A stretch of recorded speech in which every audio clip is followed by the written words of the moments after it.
Hey guys, welcome back to another episode of the Music Den. I'm your host, Armando Venditti. Hoping you guys are having a good day. It is Friday. It is cold, rainy, very overcast. Perfect day to do a video, right? As you saw from the opening shot photo, the topic of this video is Steve Hackett, Voyage of the Alcolyte, the Lost Genesis album. We'll find out. Now, for those of you who don't know, Steve Hackett, multi-instrumentalist, guitarist primarily, joined Genesis in 1971 for the release of their third album, Nursery Crime, along with Phil Collins on drums. Stayed with the band until 1977. He quit during the mixing of their second live album, Seconds Out. Please do check out that video on my channel. I did a video on Seconds Out about 2 months ago. The reason why Steve Hackett left Genesis was that he felt that not enough of his own material was being put on the albums. Now, he has had other solo stuff on the albums, but very few, far in between. The main track that I keep coming back to in my head is Horizons. Track 1, side 2 of Foxtrot that segues into Supper's Ready. Most people think that Horizons is an intro to Supper's Ready. Now, Voyage of the Alcolyte was released in October of 1975 in the UK, Europe, and Japan on Charisma, in North America on Chrysalis Records. It was recorded just after the band finished the tour for Lamb Lies Down on Broadway. At this point, Peter Gabriel had left the band due to internal frustrations within the band. Steve Hackett had approached Tony Banks and Mike Rutherford about having some of his own material on the albums, and they said, well, we don't do it that way. We usually do it by committee. That isn't fair. Mike Rutherford has said in point blank on one documentary that was released in 1990 that Steve Hackett was good at writing pieces of music, sections, but not whole tracks. Bullshit. After listening to this album and his other albums, bullshit. I can't say that enough. On this album, Voyage of the Alcolyte, he has with him, first of all, Steve Hackett plays guitars, acoustic and electric, mellotron, harmonium, auto harp, bells, effects, vocals on track 5. John Aycock, who produced the album with him, plays electric acoustic piano, Elka, Rhapsody, synthesizer, mellotron, harmonium. John Hackett plays ARP synthesizer, bells, and flute. As I check my notes, because there are quite a few people. You have also Mike Rutherford on on fuzz 12-string guitar, bass pedals. Johnny Gustafson on bass guitar on track number 6. Percy Jones playing additional bass on track 3. Phil Collins playing drums and percussion, vibraphone, and vocals on track 6. Robin Miller on oboe for tracks 4 and 5, and English horn on track 6. Nigel Warren Green on cello for track number 5, and the fantastic Sally Oldfield on vocals for track 8. Now, is this album the Lost Genesis album? I would have to say unequivocally yes. That's a hard yes. There is nothing on this album that could not have been put on any of the earlier Genesis albums when he was in the band. I do believe that while Steve Hackett was in Genesis, he was criminally underused. I can't stress that enough. Fantastic performances on this album. 8 tracks, 5 tracks on side 1, 3 on side 2. Very expansive, very elaborate. Starts off with Ace of Wands. Great start, very energetic, frenetic start with the drums and the guitars that come in.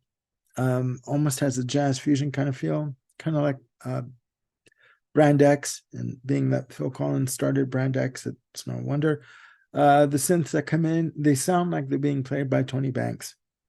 I mean, the sounds that he's doing on this track sound like they could be on Selling England by the Pound, or Winter Mothering, or Trick of the Tail, or even Lamb.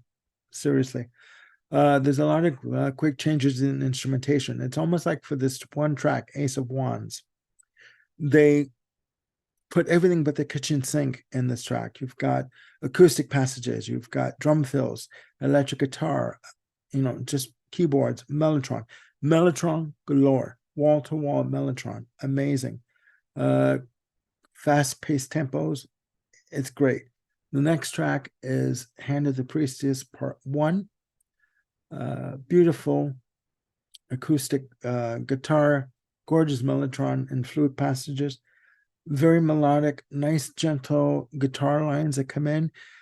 No, not harsh at all. It's almost like you can almost feel that Hackett is just gently pushing the guitar strings to make the notes that he wants to make. It's amazing. It's amazing. Next track is the one track that is written by John Hackett, A Tower Struck Down. Nice sweeping effect to start. Very dramatic guitar and drum stabs that come in. Very strong drumming on this track. New wave type of synth passages that come in. There's there's a dramatic choral vocals that come in. Great repetitive synth lines that come in. Sound effects of somebody coughing, and almost like a catastrophe's happened, and what you hear are the after effects, right? The repercussions of what happened. Fantastic Mellotron that come in on the left and right channels. Multiple sections to this track. Amazing. Track 4 is Hands of the Priestess Part 2. Again, beautiful flute and acoustic guitar passages. It's very classical in its arrangement and great guitar work. The Hermit is next, track number 5, end of side 1. It's the one of the tracks with Steve Hackett on vocals. I should say that the first 4 tracks on side 1 are instrumental. Okay. With the Hermit, you have a nice acoustic guitar intro, nice ethereal vocal from Hackett, beautiful cello that come in on the track, beautiful flute, very intricate guitar, great combination of flute and oboe, what I think sounds to me like oboe. Side 2, track 1, Star of Cyrus. This is the one track that features Phil Collins on lead vocal. I have here great acoustic guitar and flute intro, nice harmony vocals between Hackett and Collins. Amazing, beautiful Mellotron. Like I said, Mellotron galore. Amazing, fan-bloody-tastic.